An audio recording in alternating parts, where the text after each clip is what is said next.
आता हे पण मी तुम्हाला सायंटिफिकली एक्सप्लेन करतो. कारण जेव्हा शुक्राणू अंडाणूशी मिळतो काय काय होतं, एक अद्वितीय DNA असलेली एक पेशी तयार होते. म्हणजे पहिल्या दिवसापासून जेव्हा शुक्राणू अंडाणूशी मिळतं, अद्वितीय DNA असलेली एक पेशी तयार होते, एक सेल तयार होतं. आणि आत्ताच आपण बघितलं की एक सेल म्हणजे जीवन. त्याला मेडिकल टर्म असं म्हटलं जातं एम्ब्रो, आणि मराठीत म्हटलं जातं भ्रूण. आणि नंतर काय होतं एक तीन दिवसात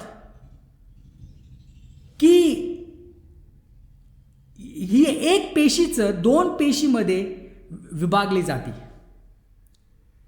आता पहिलं जे एक दिवसाची जी प्रोसेस असती त्याला म्हटलं जातं झायगोट.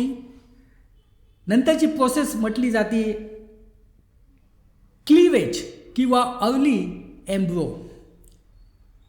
तर एक पेशीचं दोन पेशीमध्ये विभागलं जातं, नंतर ते 8 पेशीमध्ये येतं, नंतर ते 16 पेशीमध्ये असं ते विभागलं जातं. आणि नंतर काय होतं की 6व्या दिवशी एक पेशीचा गोळा तयार होतो. म्हणजे 1 ते 8 आठवड्यामध्ये